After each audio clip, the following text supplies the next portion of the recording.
Bos días e benvidos a esta homenaxe aos voces xenerosos que a Fundación Eduardo Pondal brinda no marco do programa de actos Festiletras 2011. Quero, en nome da Fundación, saudar as veciñas e veciños que nos acompañan e tamén o escritor Xosé Neira Vilas, que non dubida ni un instante en apoiar todas as iniciativas culturais desta institución. Para él, o noso agradecemento e o noso recoñecemento. De todos é coñecido que aló polo comenzo do século XIX nacía en Ponteceso o xérmolo dunha inquietude cultural que hoxe é unha realidade palpable a través da actividade desta fundación. Nacía o persoeiro que dá nome a esta entidade, pero tamén un dos escritores máis importantes para Galicia que lle legou nada máis e nada menos que a letra dun dos seus símbolos de identidade, o himno. Precisamente do poema Os Pinos, que máis tarde daría letra ao himno galego, nace esta homenaxe aos vosos xenerosos, a todos aqueles insignes galegos que contribúen a que a identidade de Galicia siga sendo única e propia. Foron vosos xenerosos en edicións anteriores Anisia Miranda, Xosé Neira Vilas, Isaac Díaz Pardo, Bernardino Graña, Avelino Pousantelo e Francisco del Riego. A todos eles o noso agradecemento. Nesta edición, a Fundación Eduardo Pondal recoñece como bo e xeneroso a contribución a Galicia, especialmente á lingua galega, de Xosé González Martínez. Natural de Teis, Vigo, Xosé González Martínez cultivou o seu compromiso con Galicia en Cuntis, onde seguiu o exemplo do seu pai, republicano de Cerne. Estudou nos Xesuítas de Vigo e foi alumno do padre Xaime Seixas. Nese momento, espertanse as súas inquedanzas políticas. As lecturas da Biblioteca Penzol e o contacto con intelectuais como Francisco Fernández del Riego e Xaime Illa Couto inciden no seu pensamento galeguista nacionalista, faceta que cultivou tamén a través do contacto con Xosé Manuel Beiras, Camilo Nogueira, Franco Grande, Ferrín e María Xosé Queizán, entre outros. En 1968 incorporouse a UPG, onde foi o máximo responsable da organización durante 8 anos. Desde 1979 é funcionario do Concello de Redondela, como responsable do Servicio de Cultura e máis tarde do Servicio de Normalización Lingüística. Grazas ao seu traballo, o Concello de Redondela foi pioneiro na normalización da lingua galega, no eiro das administracións públicas. Participou, ademais, na creación do Premio Blanco Amor de novela longa en galego. Foi fundador e artellador da Asociación de Funcionarios para a Normalización Lingüística de Galicia. Promoveu o Manifesto dos Alcaldes a prol da normalización nas administracións locais galegas e, gracias á súa xestión, foron máis de 200 alcaldes os que asinaron a Declaración do Hostal. Membro da Comisión de Lingua do Consello da Cultura Galega, colaborou co Centro Ramón Piñeiro na elaboración e divulgación da terminoloxía xurídica administrativa. Foi director da revista Lingua e Dereito, é presidente da Fundación Premios da Crítica Galega desde a súa constitución e preside tamén a Fundación Lois Peña Novo. Dinamizou e puxo en marcha múltiples encontros de difusión cultural e lingüística como Foro Enrique Peinador, entre outros. Por todo elo, polo seu compromiso coa terra, coa cultura e coa lingua, recoñécese hoxe como bo e xeneroso.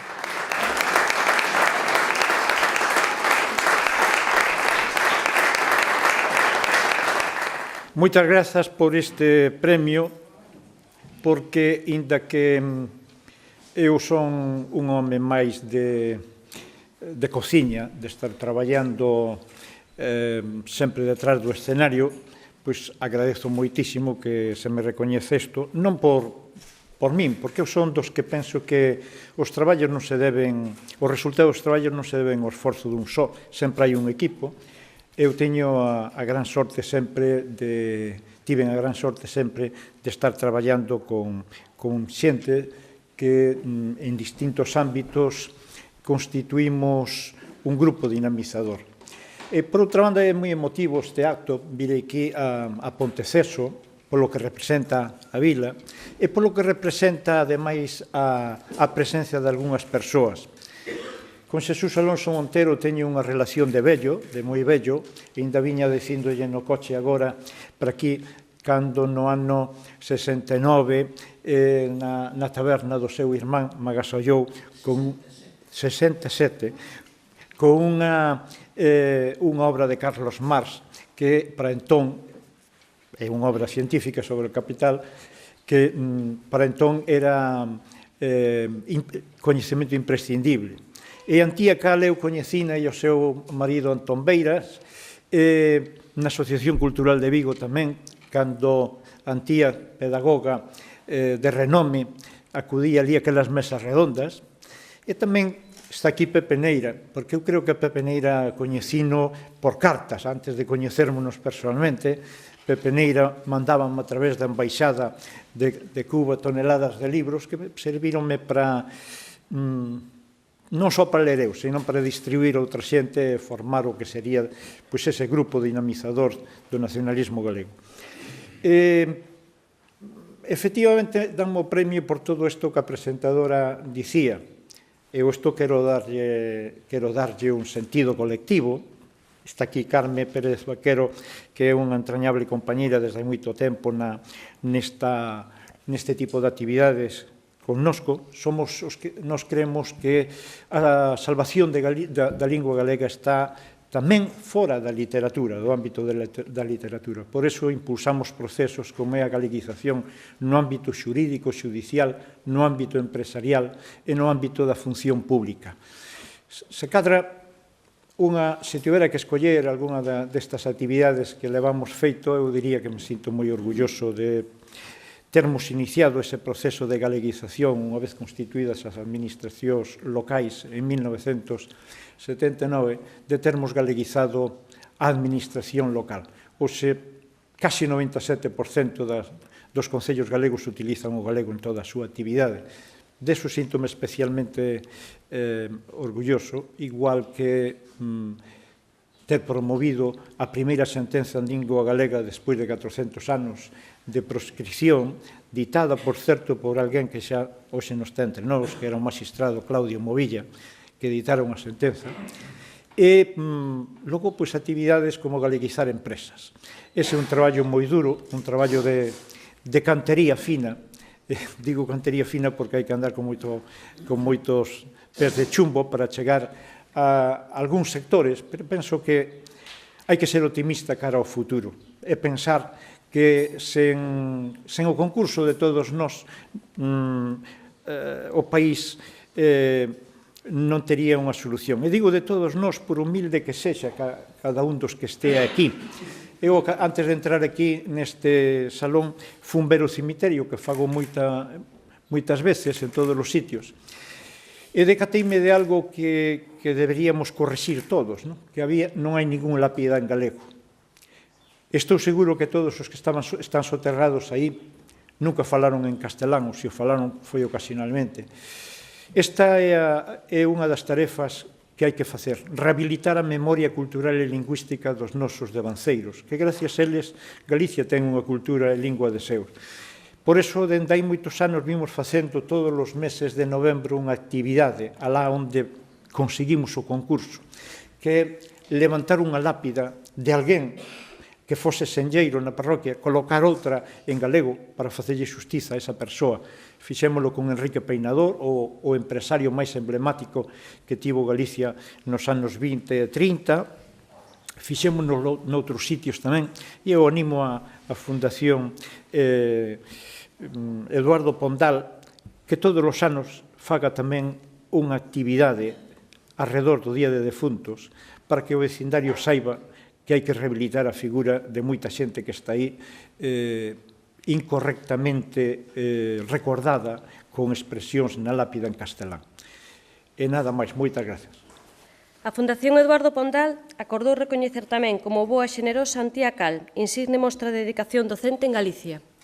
Antía Cal Vázquez naceu na Habana en 1923, pero a súa familia era orixinaria de Muras, en Lugo. Con 9 anos regresa a Galicia pasando por Nova York. Foi en Galicia onde cursou bacharelato, onde se fixo mestra e onde se licenciou en Xeografía e Historia. Casou con Antón Beiras, médico e galeguista de esquerdas ao que amou e admirou durante toda a súa vida. En 1961, Antía Cal fundou en Vigo o seu proxecto máis ambicioso, o Colexio Rosalía de Castro, un ideario educativo que se resume en participación, construción de coñecemento, atención interdisciplinar, integración, tolerancia e lingua galega. Un ideario que trouxo a Galicia innovadora daquela experiencia da Escola Catalana Rosa Sensat, coa insigne Marta Mata á súa cabeza. Esta galega noitadora e exemplo de muller emprendedora en tempos difíciles impulsou a renovación pedagóxica en Galicia, despois de coñecer a educación suíza, a parisina e a inglesa. Logrou asentar conceptos modernos de aprendizaxe e da formación que hoxe perviven no noso sistema educativo. No medio, tal e como ela mesma afirma, daquele ermo cultural, intelectual e político que era o franquismo. Ollo cara atrás e contemplo a miña vida.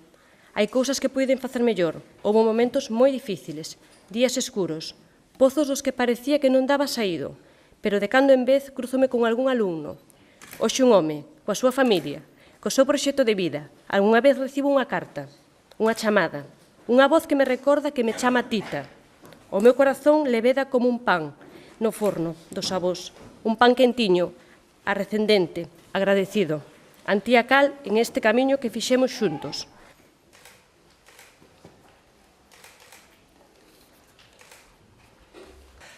Antía cal nunca soñou.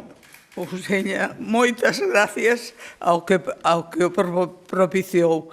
Nunca soñou, primeiro, de estar aquí. Segundo, de estar no medio dos devanceiros esgrevios que temos hoxe. E terceiro, ao lado do bardo da familia, porque teño que decir que na casa non éramos moi cantores, pero sí que era moi recitador. E cando estaba verdadeiramente ledo, pois salía o seu bardo por diante. Salía o seu bardo e unha Semana Santa dixo: imos ir a bela terra de Pondal. Imos ir, arreglouno e collemos o tren, chegamos a Coruña, en Coruña collemos o coche para chegar aquí, non me acordo, andando de alí a Malpica, e andando e recitando. Con este libro. Foi unha Semana Santa que, bueno, tedes que perdonar, pero a emoción é moita. Traíamos un plástico grande e fomos andando por todos os sitios, coa guía de don Ramón. Don Ramón fixo a guía sentado nun despacho, fixo ben. Pero despois, os que tiñamos que ir polos roteiros, atopábamonos que non coincidía. Estando en Laxe, tiñamos que ir a Dombate, según decía don Ramón. Pero claro, Dombate quedaba no cubio do monte e nosoutros estábamos á beira do mar, nunha pousada, e o pousadeiro queríanos axudar. Eu non sei, hai ali un home que fomos a falar con ele e dice: sí, eu traio unha besta, teño que levar carga, tamén podía ir a cabalo, pero se vou con vostedes, vou a pé. Pero imos ir. Subimos, aganchamos polo monte arriba, tiñamos costume, e chegamos a Dombate. Sei que Dombate agora está cuberto, pero foi unha emoción enorme, enorme.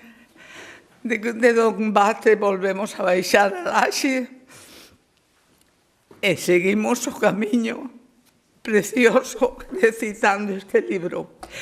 Nestas, un día, tuvo que ir a estudiar por Europa e díxome: o libro estaba sempre na mesía de noite, entón dixo: vou levar o libro, porque temos que ir en tren, e así, pois, arrequéceme estar... Levou o libro.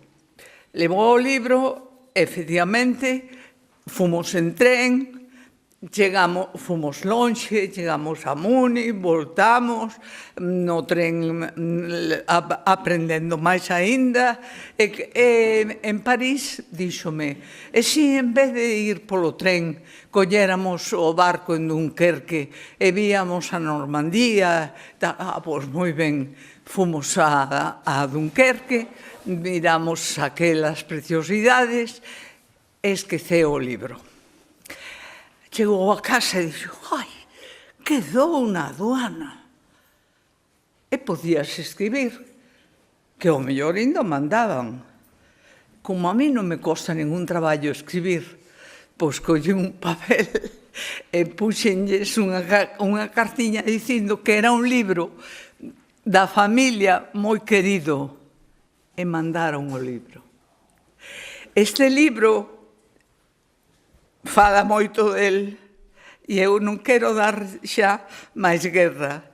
Moitísimas gracias. A emoción é moi grande e non nos esquecerei toda a vida. Finalmente, a Fundación Eduardo Pondal acordou recoñecer tamén como bo e xeneroso a Xesús Alonso Montero, insigne ensaísta e polígrafo galego. Xesús Alonso Montero iniciou a súa labor intelectual e cultural tras a Guerra Civil e ten desenvolvido un prodigioso traballo de espallamento da cultura galega. Licenciado en Filosofía e Letras pola Universidade de Madrid, co premio extraordinario, foi catedrático de Lingua e Literatura Española de escolas de Maxisterio exercendo en Palencia, Lugo e Valencia. Militante do Partido Comunista desde 1962, foi represaliado en varias ocasións pola súa actividade política, chegando a ser trasladado no curso 1975-76 ao Instituto de Montilla en Córdoba. En 1966 doutorouse en Filosofía e Letras na Universidade de Salamanca, cunha tese sobre Curros Enríquez, e foi profesor titular de Literatura Española no Colexio Universitario de Vigo. Xesús Alonso Montero é tamén catedrático de Literatura Galega na Universidade de Santiago de Compostela e membro da Real Academia Galega. Ademais, pertenceu ao Consello da Cultura Galega. Ten no saber múltiples distincións como os premios Julio Camba e Otero Pedrallo, e Pedrón de Ouro, o Celanova Casas dos Poetas e o Premio á Creación Cultural. Conferenciante, prologuista de máis de 60 libros, relator en congresos e simposios e autor de múltiples artigos sobre sociolingüística e escritores ou institucións como Castelao, Rosalía, Curros, Lorenzo Varela, Cabanillas, a Real Academia Galega ou o Seminario de Estudios Galegos, entre outros. A súa inxente labor creativa culmínase co gran número de investigacións realizadas e as edicións en galego de textos dos nosos grandes escritores. Firme defensor da lingua e da cultura galega, confesa que, cando sexa maior, gustaríame ser mellor profesor, mellor escritor, mellor erudito, mellor persoa, no fondo, mellor comunista.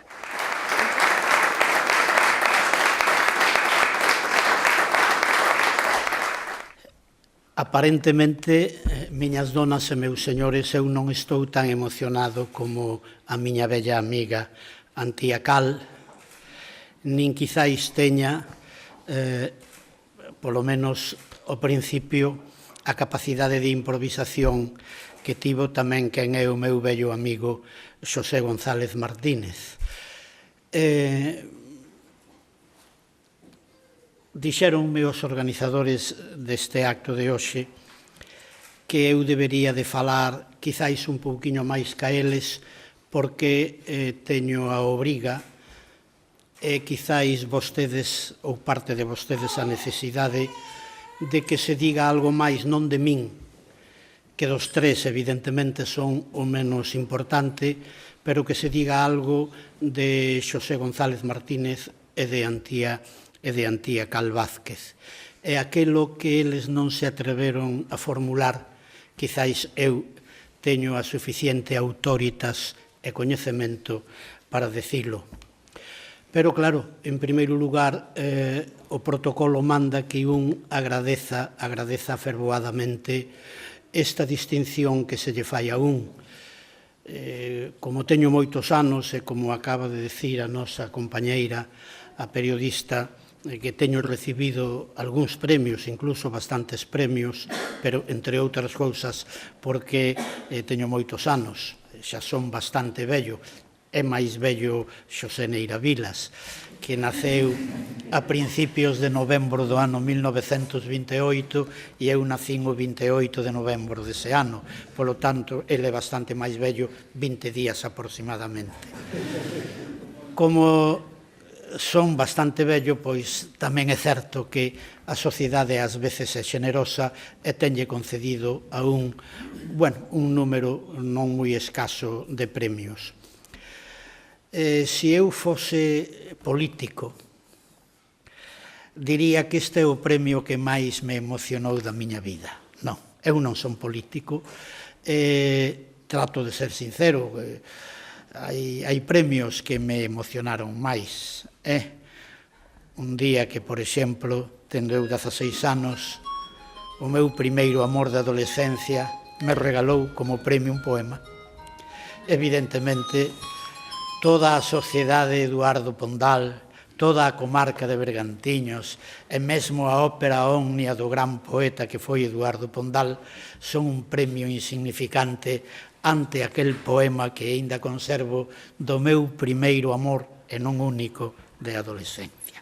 Por lo tanto, na súa vida ten recibido premios que apareceron en circunstancias tan especiais que eu viría aquí a mentir e non convén mentir, porque vostedes acaban de darme, no caso de Xosé González e de Antía Cal, con todo o certo, no meu caso eu non sei, un premio que por bo e xeneroso. Son palabras que están nun verso inmortal do poema que é a letra do himno galego do poema de Eduardo Pondal. E recibir o premio, un premio no que aún en acta fan constar que é bo e xeneroso, no meu caso é totalmente excesivo. Porque voulles dicir, eu son sabio en moi poucas cousas, en ningunha. Pero hai unha cousa na que eu son a máxima autoridade mundial na materia, non en física, ou en astronáutica, ou en bioloxía, non, en min, de min sei máis que ninguén. E sei, polo tanto, que non son bo. Gustaríame ser bo. Aquí a periodista recordou unhas palabras que eu dixen cando me nomearon galego egrexio. E dixen que cando sexa maior, e isto foi hai 5 anos, xa era eu bastante maior, pero eu quero chegar a ser máis maior, que me gustaría ser mellor profesor, mellor orador, mellor escritor, mellor erudito, e como eu son de ideario comunista, comunista é o que quero ben para todo o mundo. Para iso non fai falta ter carné do Partido Comunista. Eu sí que o teño desde o ano 62, cando militar no comunismo era militar nunha organización clandestina con todas as súas consecuencias. Tamén eu terminaba, e repetiu a periodista esas palabras, gustaríame ser de mellor comunista. Por lo tanto, aquí hai xente moi nova, e se cadra teñen que repetir o premio. E cando dentro de 30 ou 40 anos eu teña demostrado que son un pouquiño mellor orador, que son un pouquiño mellor profesor, que son un pouquiño mellor erudito, que son un pouquiño mellor comunista no sentido de que me debo máis á comunidade, ao ben común, que é o que significa comunismo, quizáis daquela eu poida ostentar o título de ser, como cidadán, un cidadán bo e xeneroso. E virei recoller o título dentro de 40 ou 50 anos. Aquí hai nenos pequenos que serán os patróns da institución, que serán os directivos desta sociedade Eduardo Pondal. Estou vendo algúns deles, e de algúns deles vou recibir ese premio. Vou tratar de merecelo. En todo caso, a miña inmensa gratitude ás persoas que, directa ou indirectamente, fixeron saber que había alá en Vigo un bello profesor que se chama Xesús Alonso Montero, que iba a ter a honra de recibir ese premio e, ademais, a honra de recibilo con dúas personalidades tan importantes como as que foron premiadas aquí, que se dá a circunstancia de que son bellos amigos meus. Pepe, vamos chamarlle Pepe González Martínez, non Pepe Neira nesta ocasión.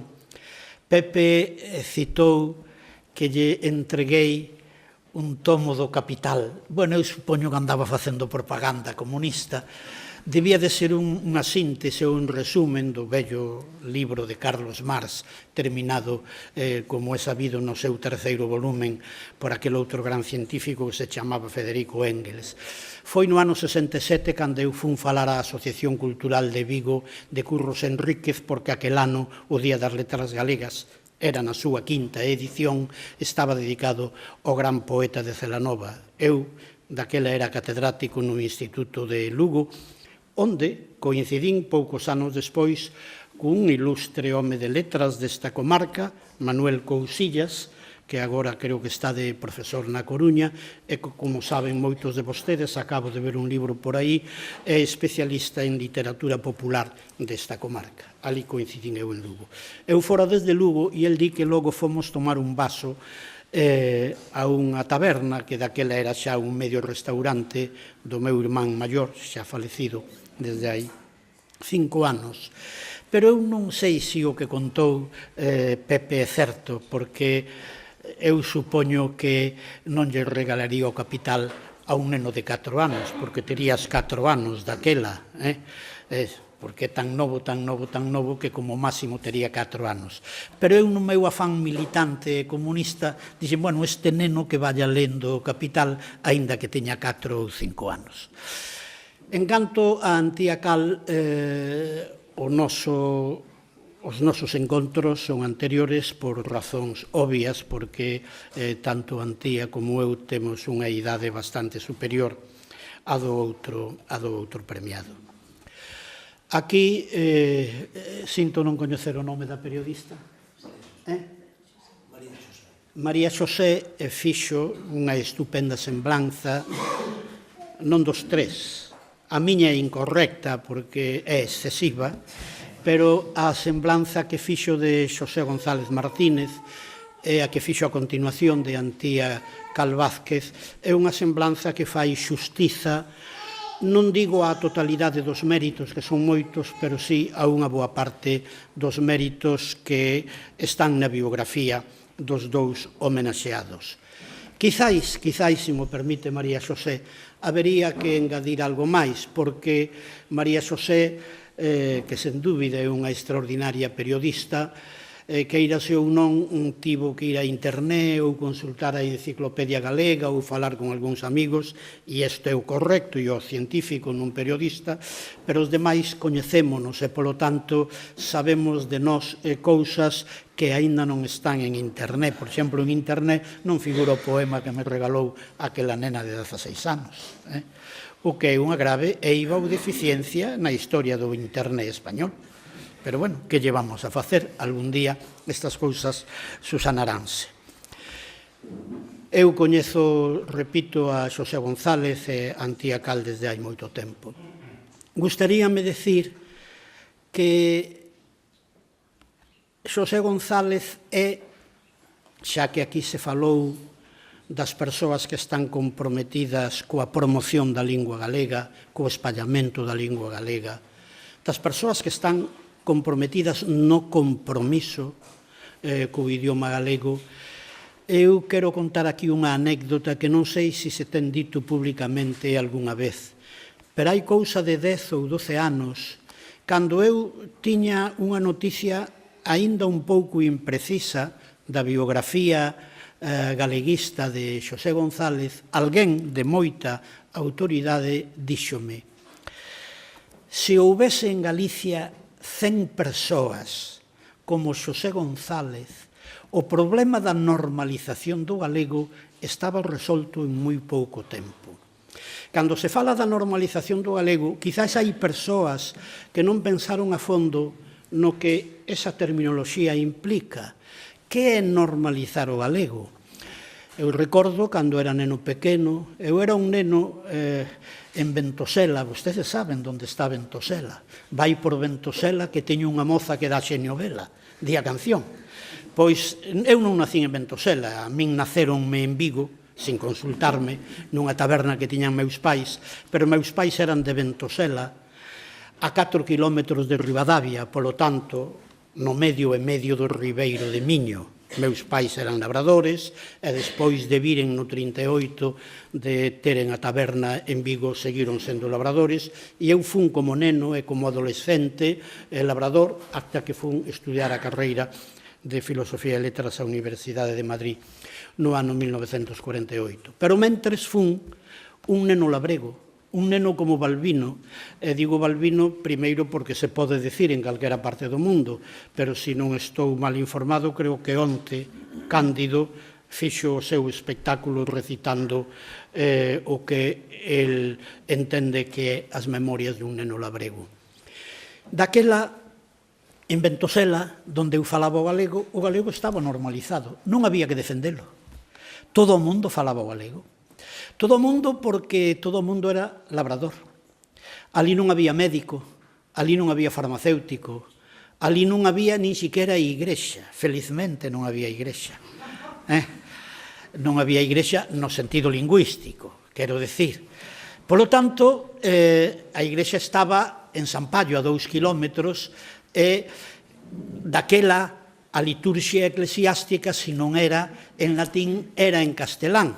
Por lo tanto, como estamos falando da normalización do galego, a normalización fallaba xa na cabeza da parroquia, pero non nunha aldea da parroquia que era Ventosela. En Ventosela todo o mundo falaba en galego. Falaba galego desde que amañecía, desde que a xente se erguía para ir traballar. Meu pai, que era moi traballador, ia sempre traballar con medio home de sol. Se cadra vostedes nunca oíron esta expresión. Con medio home de sol acaba de nacer o sol, e entre o ollo do sol e a montaña do próximo horizonte nós creemos que hai algo así como 80 centímetros. A altura de medio home se o home ten a estatura normal.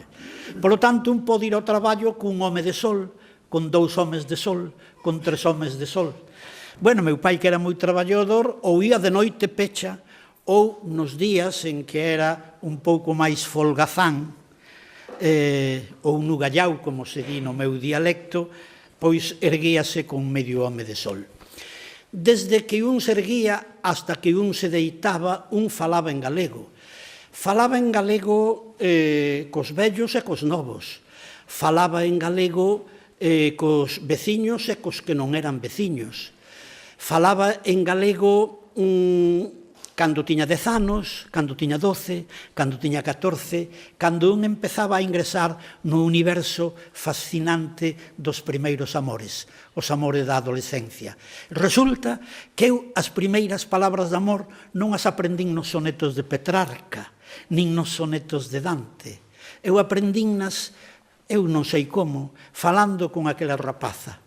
E aquela rapaza supoño que tamén algo aprendeu de min. E logo escribiu unhos versiños.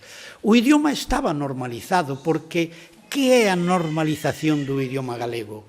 Que a utilización do galego sexa normal en todos os ámbitos xeográficos e en todos os ámbitos sociais e culturais. Que sexa normal falar o idioma galego nunha lareira da aldea, ás noites, cando un conta o que lle aconteceu cando fixo o servicio militar en África, ou falando o galego cando un vai á igrexa, ou falando o galego cando un está na escola, se a escola funciona en galego. Naturalmente, ainda estamos lonxe de chegar a ese nivel, pero daquela, nese microcosmos, nese microterritorio, nese pequeno espacio que era a miña aldea de Ventosela, donde ademais non había escola, porque, cuidado coa escola, porque eu cando ingresei na escola, na aldea, eu xogaba o trompo e a billarda en galego, eu aturuxaba en galego, eu roubaba as cereixas ao cura en galego. Todos lle roubaron as cereixas e os figos ao cura en galego, que era unha maneira de ter casi garantizado que un iría ao ceo. Pero tan pronto como entraba na escola, ao pasar a porta, o idioma do xogo, o idioma das conversas, o idioma da nosa vida real e entrañable, había que deixala ao pé da porta, e os libros estaban en castelán. Eu, por exemplo, leía un libro de Cunqueiro aos sábados, pero non era o Merlín, que ainda non fora escrito. Falo da miña escola no ano 38, no ano 39, en plena guerra civil. Lía un libro que se chamaba Laureados del 18 de julio de 1936. Autores Antonio de Obregón e Álvaro Cunqueiro. Cousas que moitas veces non se saben. Aí producíase unha disociación, aí producíase un trauma, aí producíase algo que un non acababa de entender, é que os mestres ou non sabían explicar ou non se atrevían a explicar. Quizáis a razón pola que eu non escollín unha carreira de ciencias e si unha de letras, e dentro de letras especialiceime en filoloxía románica, especialidade que había en Madrid, pero que non había na Universidade de Santiago, é porque eu creo que desde a miña adolescencia ou da primeira mocidade fíxenme preguntas sobre esta cousa que é tan elemental e ao mesmo tempo tan extraordinaria. Como dicía unha muller, a señora Gumersinda, da miña aldea, isto escoitei no eu por aí no ano 40 ou no ano 41, dirixíndose ao mestre, ao noso mestre, que se chamaba Don Máximo, dixo, Don Máximo, e a que se debe que nós falemos dunha maneira e escribamos doutra? Eu non recordo a resposta do mestre. Teño contado en traballos meus, en algún libro meu publicado hai bastante tempo. E esta pregunta, antes de que a fixera a señora Gumersinda, era unha pregunta que, de alguma maneira, me estaba facendo eu. E eu supoño que hoxe estou aquí. Porque, bueno, tratei de darlle resposta a esta pregunta. Estudei aquela ponla do saber, que era a filoloxía románica, que mellor resposta podía dar a esta bella inquedanza que eu tiña. E, aínda que eu estudei na escola primaria, e no instituto e na universidade, no sistema educativo franquista, en todo caso, xa cando eu estudo na Universidade de Madrid, do 48-53, o franquismo non é tan duro, non é tan berroqueño como nos anos anteriores, había xa profesores que algunha vez deslizaban algunha cuestión máis ou menos inquietante, e había os libros, e había os contactos con outros compañeiros, e eu pouco a pouco fun dándolle resposta a todo iso. Daí veño, ao longo da miña vida teñome atopado con persoas tan importantes como as dúas que hoxe me acompañan neste premio, como as dúas as que eu acompaño na concesión deste premio.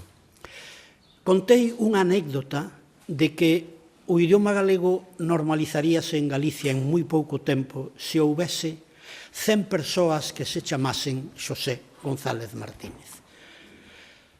O nome González é bastante frecuente, o apelido, e o apelido Martínez tamén é o nome de Xosé, pero, desgraciadamente, aínda non apareceron 100 Xosés González Martínez. Porque se algunha faceta da súa personalidade caracteriza a Xosé González Martínez é que é un activista. É un activista en favor da causa da lingua galega, un activista con aspectos de conspirador no franquismo, porque no franquismo había que facer activismo clandestino, ou había que facer activismo indirecto, ou ás veces había que tirar a pedra e esconder a man. Polo tanto, había que ter certa fasquía de conspirador. Cando veu o posfranquismo, que eu non me atrevo a chamar democracia, non é democracia unha sociedade onde non podes elixir o xefe do Estado, para que queden as cousas claras, para que saiban vostedes tamén a quen premiaron. O premiado entende que non vive nunha sociedade democrática porque eu non podo elixir o alcalde de España, que se chama presidente da República noutros países. Polo tanto, cuidado, esta é unha democracia limitada e non só por esta deficiencia, que para min é moito máis que unha deficiencia, é unha eiva. Pois ben, eu non quero chamar ao que veu despois da morte de Franco democracia, bástame con chamar posfranquismo, pero tamén é certo que se no ano 60, cando eu me inaugurei como profesor no Instituto de Lugo, houbera dito a 100ª parte das cousas que acabo de dicir aquí, iría á comisaría, sería torturado e caeríanme 20 anos de prisión. Por lo tanto, cuidado, isto non é unha democracia, pero o posfranquismo é infinitamente mellor que o franquismo, porque estou convencido de que ninguén me vai deter, ninguén me vai torturar por decir as cousas. Quizais hai persoas aquí que non están de acordo comigo e está moi ben que estean en desacordo, pero teñen ocasión de decir aquilo que pensan, e de ninguna maneira prohibirme a min que diga o que eu penso. Isto é democracia. Na medida en que existe este xogo da liberdade de expresión, a sociedade española é unha sociedade democrática. Na medida en que este xogo non sempre é permitido, evidentemente esta sociedade non é democrática. Pero volvendo a Xosé González Martínez, porque dixen o de conspirador e parecía que era negativo, non, eu tamén fui un conspirador. Cantas veces escribín textos con pseudónimo que mandaba a Pirenaica, a Radio España Independiente. Evidentemente, ninguén sabía que era eu que o escribía, e xa me cuidaba eu de poñer un pseudónimo ou a dirección do partido alá, donde fose, que era en Bucarest, capital de Rumanía, donde estaba a Pirenaica, a estación, aquela emisora, de poñer o pseudónimo que a eles lles parecera. Por lo tanto, un tiña que ser conspirador á forza, pero agora, no posfranquismo, se vostedes examinan punto a punto a biografía de Xosé González Martínez, pois todo o que dixo María Xosé ou todo o que dixo el ao falar da súa incidencia no ámbito da xustiza, no ámbito da administración e noutros ámbitos da oficialidade é pouco, porque non hai un activista igual, un activista. Pero o activista é casi sempre, pensamos, ese rapaz novo, entusiasta neste caso da lingua galega, que leva unha pancarta, que vai diante nunha manifestación e que aturuxa en favor do galego. Eso está ben nun rapaz de 18 anos. Non, Xosé González Martínez ten unha das mellores bibliotecas privadas de tema galego que hai en Galicia. Xosé González Martínez é un lector de literatura galega. Xosé González Martínez aprendeu pouco a pouco moita lingüística, moita filoloxía, polo tanto é un activista ao servizo dunha idea donde el ten, entre outras cousas, moita erudición. Darlle o título de bo e xeneroso a quen ten feito tanto no ámbito da normalización lingüística, creo que é algo que xa tiñan que ter feito outras institucións hai moito tempo. Polo tanto, el sí que vai levar, sin problema de conciencia ningún, non é así o meu caso, o título de bo e xeneroso. De Antía Cal, eu non sei que queren ir xantar, pero voulles pedir 10 minutiños máis. De Antía Cal eu podía estar lendo falando hasta a edición do ano que ven. E non porque Antía Cal teña máis anos que Xosé González Martínez, e mesmo que a min, senón por outros datos, porque quero darlles 2 datos que, sen dúbida, María Xosé coñecía moi ben, pero tamén as semblanzas que tiña que facer tiñan que ter un pouquiño de brevidade. O primeiro libro de texto en galego que se escribiu na historia da humanidade, así é, escribiu Noela, inspirado en non pequena parte polo seu home Antón Beiras, o seu home, que nos deixou non só a ela, ou a súa filla Antía, que está aquí, e os outros 3 fillos, que nos deixou a todos, que nos deixou no ano 1968, moi novo. Antón Beiras era un oftalmólogo extraordinario, naquel momento un dos homes que máis sabía no mundo de estrabismo, tanto que chegou a inventar un aparato chamado bigoscopio para curar ou, en todo caso, paliar o estrabismo. Era un home xa das mocidades galeguistas antes de 1936 e, polo tanto, esta personalidade que casa con Antía Cal vai estar aí moi preto de todas as actividades que a súa propia muller ten. Cando digo que esa enciclopedia do neno galego, que este é o título, que foi premiada polo Centro Galego de Caracas no ano 1958, é o primeiro libro de texto escolar en galego que se fixo no mundo, digo unha cousa que é rigurosamente certa. A autora é ela, salvo se non me trabuco agora, a miña memoria quizás me falla, o capítulo da hixiene que o escribiu Antón Beiras, dada a súa condición sanitaria, dada a súa condición de médico. Desgraciadamente, o libro foi premiado, pero non foi editado nin pola institución que premiou o libro en Caracas, nin tampouco posteriormente, nin en Galicia, nin fora de Galicia, por ninguén. Quizáis hoxe o libro non ten a actualidade que, sen dúbida, tiña hai aproximadamente medio século. Pero por que se produce este feito nun fogar galego que neste momento está en Vigo? Prodúcese porque nese fogar estáse producindo algo novo na historia de Galicia.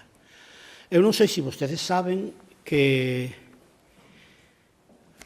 o noso patrón, o noso bardo, Eduardo Pondal, escribía as súas cartas en castelán. E falaba con moita xente en castelán, falaba cos académicos en castelán. Rosalía de Castro e Murguía, os pais da patria, falaban entre sí en castelán, e cos fillos en castelán. Pero, aínda onta a noite, Ricardo Carballo Calero falaba na súa casa en castelán coa súa muller e cos seus fillos. Dirán vostedes, era na época do franquismo, estaba prohibido. Eu sempre decía, medio en broma, medio en serio, aos meus alumnos da Facultade de Filoloxía, na miña aldea falábamos en galego e Franco nunca nos lo prohibiu, na casa miña, porque Franco nunca veu a hora de xantar á nosa casa. Por lo tanto, nós, como non estaba Franco ali, meu pai, o señor Benito Artilleiro, miña nai, a señora Angelina Franqueira, e os tres irmãos meus, falábamos en galego. Non sei, naquelas casas onde chegaba Franco se podía falar en galego. Pero xa vostedes saben que Franco non viña a estas casas. Nin mandaba un policía, porque non había moitos policías na época de Franco, máis dos que pensábamos. Nun acto como este, en que se falara dunha cousa aséptica, os 5 de adiante eran sempre policías. Hoxe non. Hoxe son premiados.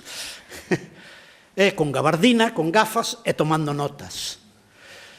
Pois ben, como na casa de meus pais, isto podo certificalo, nin viña Franco a hora de xantar, nin nos mandaba un policía, nos falábamos en galego. E digo eu, que razón hai para que os galeguistas, non digo os non galeguistas, os galeguistas non falaran no ano 59, no ano 60, na súa casa en galego? Porque o problema estaba en que era moi difícil pronunciar desde unha tribuna a conferencia en galego. Non estaba prohibido falar en galego desde as tribunas, pero facelo era algo que comprometía de tal maneira o falante que tardou en facerse. Por exemplo, no ano 48, don Ramón Otero Pedrallo pronuncia a súa primeira conferencia en galego en Ourense, no ano 48. A Guerra Civil terminara 9 anos antes, no ano 39. Don Ramón Otero Pedrallo, co predicamento, co prestixio que tiña, está falando, porque é o centenario do nacemento de don Valentín Lamas Carvajal, o gran poeta de Ourense, e ele empeza a falar en galego. En ese momento, o gobernador militar, o gobernador civil, o xefe da falanxe, o alcalde, etc., levántanse, entoan o himno da falanxe, e aquel discurso, que sería o primeiro discurso en galego proferido desde o ano 36, non foi un discurso completo. Falou 5 ou 6 minutos ata que as autoridades cantaron en castelán o Cara al Sol, o himno da falanxe. Don Ramón non vai falar en galego en público hasta que se xubila o 7 de marzo de 1958 na Universidade de Santiago. Por certo, hai unha carta fermosísima de Antón Beiras a ese acto, escrita 2 ou 3 días despois. Pero unha cuestión é no franquismo a utilización pública do galego desde tribunas consideradas importantes ou nobres, onde o galego, pois, de alguma maneira, pode mancillar a tribuna. Pero nos ámbitos domésticos, igual que na miña casa, meus pais falaban en galego, por que Ricardo Carballo Calero, Francisco Fernández del Riego, o propio Otero Pedrallo, non tiñan como idioma oficial nas tarefas domésticas e na súa casa o galego? Iso é porque non querían. Porque non querían. Porque non querían é porque, en todo caso, a situación sociolingüística de Galicia era moito máis problemática, desde logo, que a catalana. Era moi difícil, era moi difícil. Un bo día, Antón Beiras, isto está explicado nas propias memorias que escribiu Antía Cal, que se publicaron hai pouco, que levan un prólogo meu. Un bo día Antón Beiras decide con Antía, xa os fillos empezan a falar, polo menos os fillos maiores, que chegou a hora de ser consecuentes, do que se trata de ser coherente. Pronunciar unha conferencia no Casino de Vigo en galego quizáis crea problemas. Pero falar en galego é dicir, quero un pouquiño máis de caldo, gustaríame un pouquiño máis de broa, isto non o impide ninguén. E ademais vaise saber que o ilustre oftalmólogo don Antón Beiras e a non menos ilustre pedagoga e profesora dona Antía Cal falan en galego, e iso vaise estender, porque vai ser un paradigma, porque vai ser unha nota de prestixio, porque vai ser un signo que outros van querer imitar. E iso empeza a facerse en Galicia. A primeira vez que en Galicia unha familia decide utilizar o galego, unha familia urbana e de estatus culto e universitario, é esta familia. Polo tanto, se alguén merece o nome, o título de bo e xeneroso por ser un activista da causa da normalización da lingua galega, é Antía Cal, e, desde logo, quen hoxe non pode recibir o premio, pero está aquí a súa viúva, está aquí un dos seus fillos, que tamén se chama Antía. Antía saben que ten que ver con esa palabra que nós coñecemos, antoloxía. Antía é anthos en grego, que significa flor. Pois ben, a primeira flor da normalización galega nos ámbitos domésticos cultos nunha cidade é esa flor que protagonizan con Antón Beiras, Antía Cal.